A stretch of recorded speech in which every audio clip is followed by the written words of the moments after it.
अगर आपने NEET UG 2026 का रिजल्ट देख लिया है और अब आपके मन में सबसे बड़ा सवाल यह है कि मेरी रैंक के हिसाब से मुझे कौन सी काउंसलिंग में भाग लेना चाहिए, तो इस वीडियो को आखिर तक जरूर देखिए, क्योंकि आज हम बात करेंगे कि आपकी रैंक, कैटेगरी और स्टेट के हिसाब से आपको AIQ काउंसलिंग करनी चाहिए, स्टेट कोटा काउंसलिंग करनी चाहिए, या दोनों। साथ ही हम समझेंगे कि अलग अलग काउंसलिंग अथॉरिटीज कैसे काम करती हैं, किस रैंक पर कौन कौन से ऑप्शंस बनते हैं, गवर्नमेंट कॉलेज मिलने के चांसेस कैसे बदलते हैं, प्राइवेट कॉलेजेस कब कंसिडर करने चाहिए, और काउंसलिंग के दौरान ऐसी कौन सी गलतियां हैं जो आपको बिल्कुल नहीं करनी चाहिए।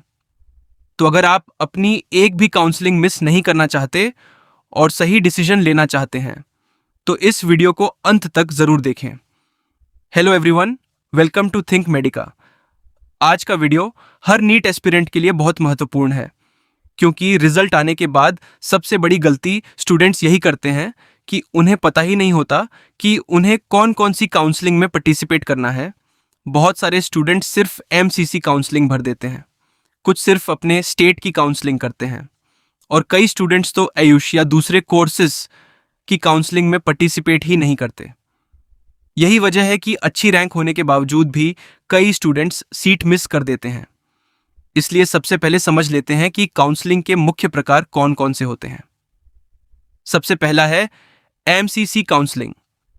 यहीं से ऑल इंडिया कोटा की MB, BS और BDS seats deemed universities, central universities, AIIMS, JIPMER, ESIC और कई अन्य इंस्टीट्यूट्स की काउंसलिंग होती है। अगर आपका सपना MBBS या BDS है, तो MCC काउंसलिंग लगभग हर एलिजिबल कैंडिडेट के लिए महत्वपूर्ण होती है। इसके बाद आती है स्टेट काउंसलिंग।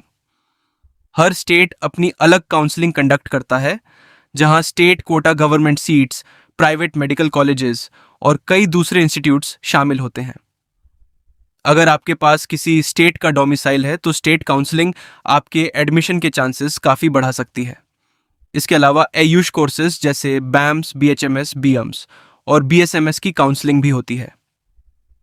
यदि MBBS सीट नहीं मिलती, तो ये कोर्सेज भी कई स्टूडेंट्स के लिए अच्छे करियर ऑप्शंस बन सकते हैं। अब बात करते हैं रैंक वाइज स्ट्रैटेजी की। अगर आपकी ऑल इंडिया रैंक लगभग 30,000 तक है, तो अधिकांश कैटेगरीज में गवर्नमेंट MBBS सीट मिलने के चांसेस काफ़ी अच्छे माने जाते हैं। ऐसी स्थिति में आपको MCC और अपनी स्टेट काउंसलिंग दोनों में एक्टिव रहना चाहिए, ताकि आपके पास मैक्सिमम ऑप्शंस रहें। अब अगर आपकी रैंक लगभग 30,000 से 1 लाख के बीच है, तो स्ट्रेटेजी और भी महत्वपूर्ण हो जाती है। इस रेंज में सिर्फ एक काउंसलिंग पर डिपेंड रहना सही नहीं होगा। आपको ऑल इंडिया कोटा और स्टेट कोटा दोनों में पार्टिसिपेट करना चाहिए, क्योंकि अलग अलग स्टेट्स की कट ऑफ अलग होती है और कई बार स्टेट काउंसलिंग में बेहतर अपॉर्चुनिटीज मिल जाती हैं। इसी रैंक रेंज में कई कैंडिडेट्स को government BDS, Ayush courses, veterinary colleges और कुछ स्टेट्स में गवर्नमेंट MBBS के भी अच्छे चांसेस बनते हैं। अगर आपकी कैटेगरी रिजर्व्ड है, जैसे OBC, EWS, SC या ST, तो अपॉर्चुनिटीज और भी बदल जाती हैं। इसलिए किसी दूसरे कैंडिडेट की रैंक देखकर अपनी सिचुएशन जज करना बिल्कुल सही तरीका नहीं है। हर कैटेगरी की कट ऑफ अलग होती है और हर स्टेट के रूल्स भी अलग होते हैं। अब अगर आपकी रैंक 1 लाख से ऊपर है, तब भी निराश होने की जरूरत नहीं है। इस रेंज में भी कई स्टूडेंट्स को उनकी कैटेगरी, स्टेट डोमिसाइल और बजट के अनुसार MBBS, BDS, आयुष और अन्य मेडिकल कोर्सेज में एडमिशन मिल जाता है। विशेषकर SC और ST कैटेगरी के कैंडिडेट्स के लिए कई स्टेट्स में गवर्नमेंट MBBS के चांसेस काफ़ी देर तक बने रहते हैं। इसलिए सिर्फ रैंक देखकर कंक्लूजन पर मत पहुंचिए। पूरी काउंसलिंग स्ट्रेटेजी बनाना कहीं ज़्यादा ज़रूरी है। अब बात करते हैं बजट प्लानिंग की। गवर्नमेंट कॉलेजेस हमेशा सबसे अच्छा विकल्प होते हैं, क्योंकि उनकी फीस काफ़ी कम होती है। लेकिन अगर गवर्नमेंट सीट नहीं मिलती, तो कई स्टूडेंट्स प्राइवेट कॉलेजेस की तरफ भी जाते हैं। ऐसे में एडमिशन लेने से पहले college fees, hostel charges, bond rules, hidden charges और टोटल बजट का पूरा एनालिसिस ज़रूर करें। कई प्राइवेट मेडिकल कॉलेजेस का ओवरऑल बजट बहुत ज़्यादा हो सकता है, इसलिए बिना पूरी जानकारी के कोई भी डिसीजन नहीं लेना चाहिए। कुछ स्टेट्स में ऐसी गवर्नमेंट स्कीम्स भी होती हैं जहां एलिजिबल स्टूडेंट्स की फीस गवर्नमेंट द्वारा कवर की जाती है, लेकिन उसके साथ निश्चित अवधि का सर्विस बॉन्ड भी होता है। इसलिए सिर्फ फीस नहीं बल्कि बॉन्ड कंडीशंस को भी समझना बेहद जरूरी है। अब सबसे महत्वपूर्ण बात, काउंसलिंग सिर्फ चॉइस फिलिंग का नाम नहीं है।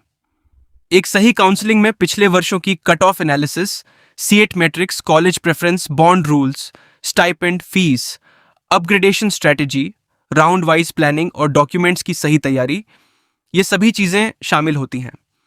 यही कारण है कि कई बार कम रैंक वाला स्टूडेंट भी सही स्ट्रेटेजी की वजह से बेहतर कॉलेज हासिल कर लेता है, जबकि अच्छी रैंक वाला स्टूडेंट गलत चॉइस फिलिंग की वजह से पीछे रह जाता है। अगर आप सेल्फ काउंसलिंग करना चाहते हैं तो official notifications, seat matrix, cut off data और काउंसलिंग शेड्यूल पर लगातार नजर रखें, क्योंकि काउंसलिंग में छोटी सी गलती भी पूरे एडमिशन प्रोसेस को प्रभावित कर सकती है। और अगर आपको कहीं भी कंफ्यूजन हो तो बिना पूरी जानकारी के जल्दबाजी में डिसीजन लेने से बचें। याद रखिए, नीट सिर्फ एग्जाम तक सीमित नहीं है। असली कंपटीशन काउंसलिंग के दौरान शुरू होती है। सही समय पर सही काउंसलिंग में पार्टिसिपेट करना, सही कॉलेज चुनना और डेटा बेस्ड चॉइस फिलिंग करना, यही आपकी फाइनल एमबीबीएस सीट तय करता है। उम्मीद है कि इस वीडियो से आपको समझ आ गया होगा कि आपकी रैंक के हिसाब से कौन कौन सी काउंसलिंग आपके लिए महत्वपूर्ण है और किस तरह की स्ट्रैटेजी आपको अपनानी चाहिए।